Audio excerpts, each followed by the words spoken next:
good morning. It's the day after a holiday.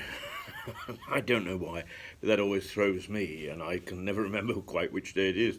But it is Tuesday, and I think it is in the month of May, and I also think that today must be the 6th, if I'm guessing correctly. But let's see, the elections were on the 2nd, which was Thursday, Friday the 3rd, 4th, 5th, 6th. No, it's the 7th. I take it back. It's the 7th. My goodness me, doesn't time fly.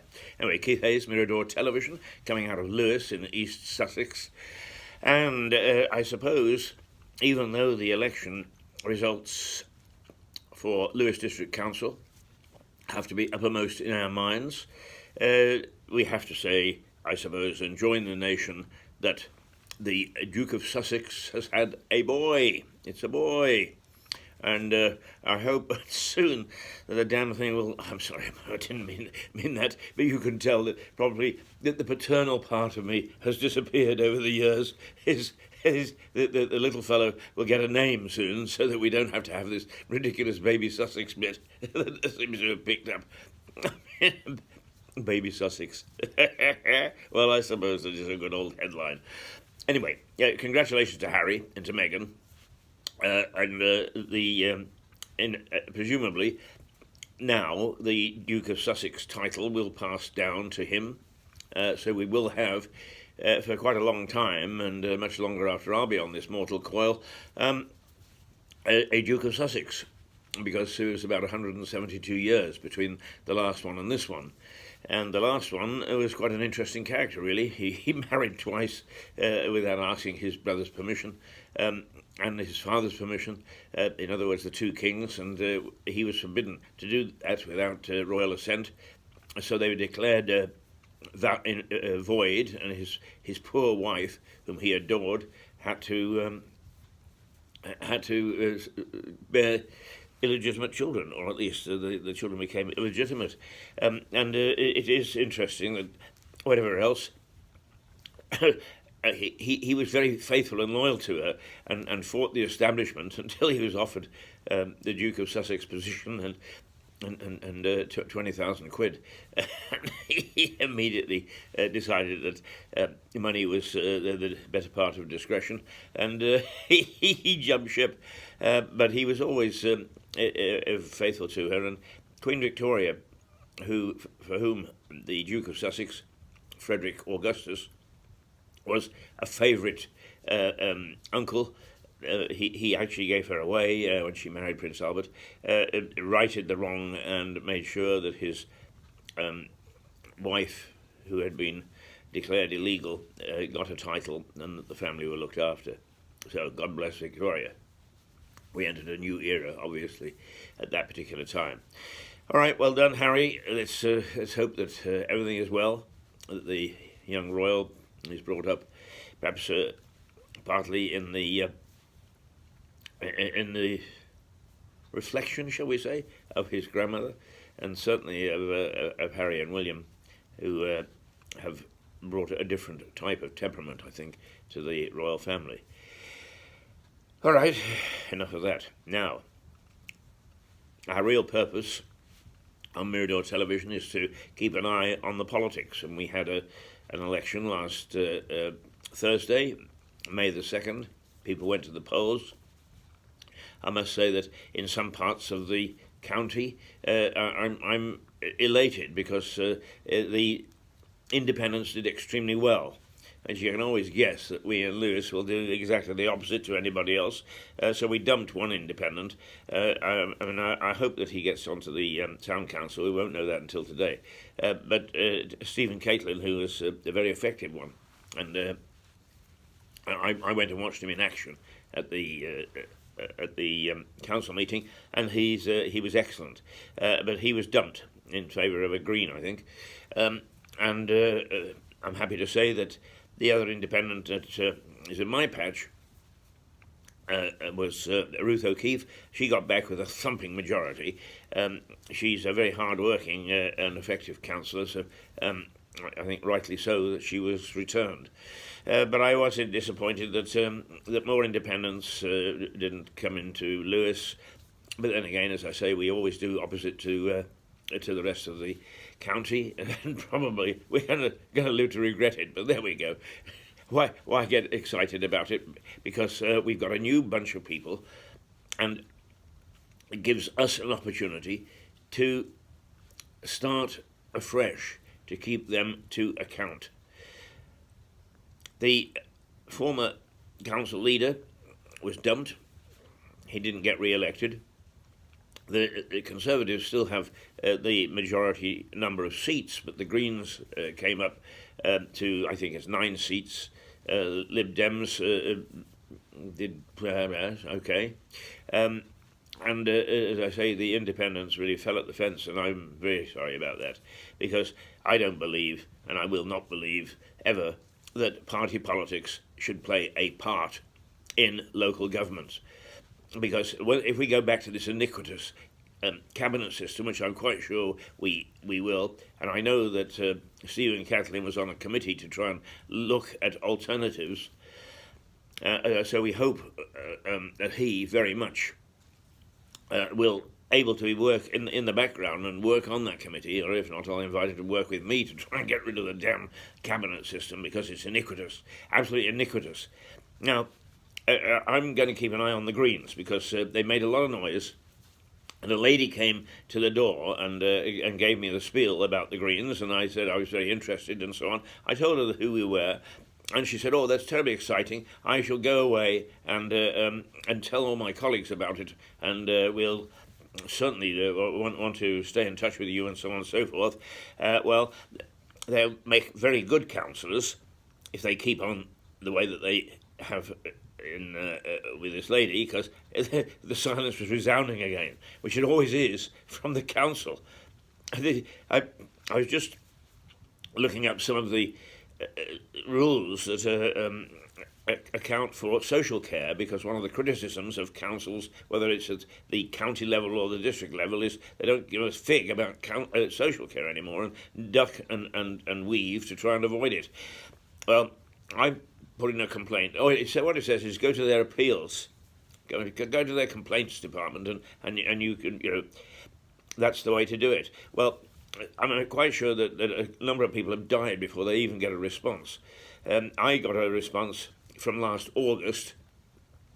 month, and of course I pulled my old stunt of making them go to the courts. And that's the last thing they want to do. They don't want to appear in the courts because they appear like idiots. So we made a deal. And of course, once again, absolute silence, except for another demand for my council tax, which this time I'm going to pay. But but complaints, forget it. It's just ridiculous. Somebody said, "Keith, you laugh too much." Well, when we get ridiculous people in charge, you can't help but laugh, because if you didn't, you'd scowl. In fact, you might bottle it up and get a heart attack. So I have to laugh and giggle at the way that this council has performed.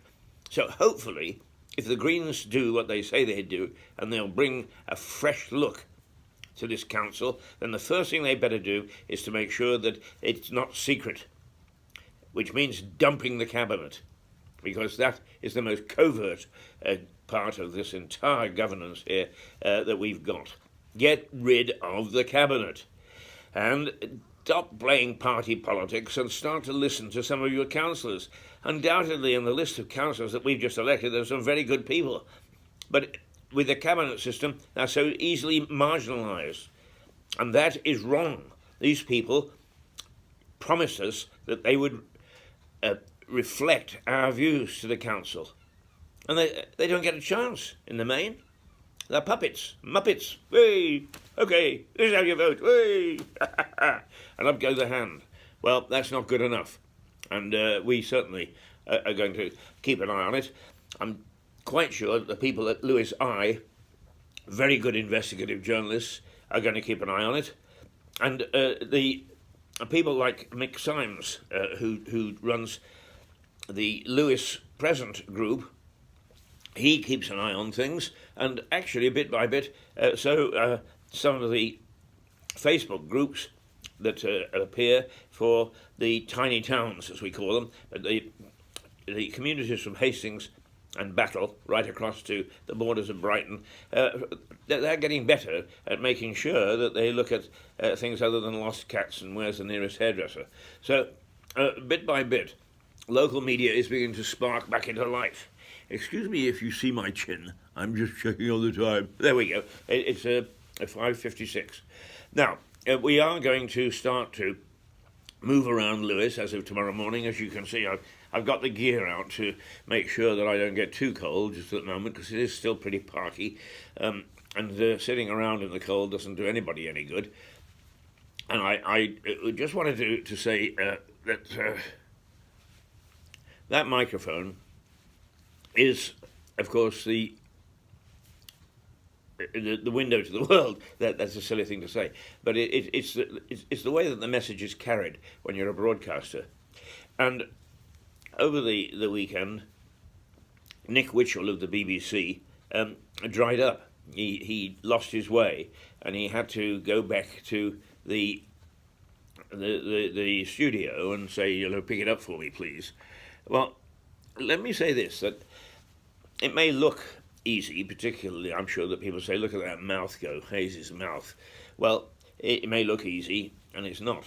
And I'm far from my best, because I've, after a 50 or 60 year broadcast career, you start to lose things. Indeed, you do. And it's short-term memory loss. And if that's what Nick Witchell suffered the other day, God bless him, because I worked alongside Nick Witchell. I shouldn't say I worked with him when he was at the BBC in Northern Ireland, and he's a pretty tough character. He's a pretty searching journalist. And while I don't know him that well personally, I must say that I did admire the fact that he was a terrier. He was a ferret. He got to the source of the information, and if he had to be a bit rude in the process, so he did. I know that Charles hates him, but but it's easily done. It's easy when you're trying to broadcast to suddenly have that little memory loss, and normally it happens with names, of course. And anybody who is over 60 probably will say, yes, that happens to me. I forget things, little bits and pieces, and I mostly names. Well, it's not dementia. Don't worry about that. It's quite normal for people our age. And when you've got Parkinson's, apparently it's a bit more normal than that. So I suffer that sort of thing as well. Luckily, I'm motor mouth, and I don't have something specific to say. I can say whatever the hell I like on this program, because it's my program, and I don't have a producer, and I don't have a director telling me what to do. Nick Witchell does. He has to listen closely to his earpiece and follow the instructions from base. And he obviously just simply started to forget. And I'm sure that it's only temporary, and that he'll be back full force. But a lot of people are easily. It says, "Oh God, yeah, that's Nick Witchell. He's a nasty piece of work," and so on. Well, remember, if you can sit in front of a camera and if you can rab it on the way Nick Witchell does, then do it. There's an opportunity now, plenty of opportunity, just to prove your point. Those people who criticised him, including those professionally who criticised him, should feel ashamed of themselves, because he is a good journalist, and he served this profession well, and he served the BBC well. Now let me have a look again. I've gone 59 seconds over my time. And I know it's not at 05:59, so I'm all right. I've got a minute left, which is self-imposed, I may say. Nobody's telling us how long we can go, but we try to go no longer than 15 minutes, because even at 15 minutes we bore the pants off some of you. We're trying hard to cut it down to 10, but there always seems to be so much happening that we need to comment upon. But anyway, God bless you, Nick, and I hope we'll see you back on the screens very quickly. And anyway, I don't give a fig. If you want to go and report and then forget what you're saying halfway through, you do it, mate, because there are a lot of us old folk who are rudely cast aside by these youngsters who are so critical. We want to keep going. We want to keep going until we drop dead in front of a television camera, or go to the great big studio in the sky, or whatever way you want to put it. But you keep going, Nick, and God bless you, you got my support. So there we are. That was Nick Witchell. If you wonder what I'm talking about, read the papers this morning because everybody's going to have a go at him. God bless him. That's it, I think. The election, we are going to keep an eye, very close eye, on this new council.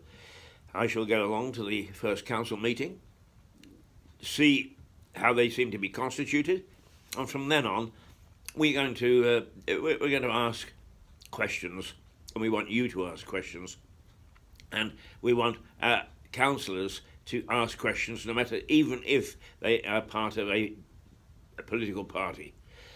So, onwards and upwards. Tomorrow, probably from the castle. The day after, perhaps from All Saints Centre.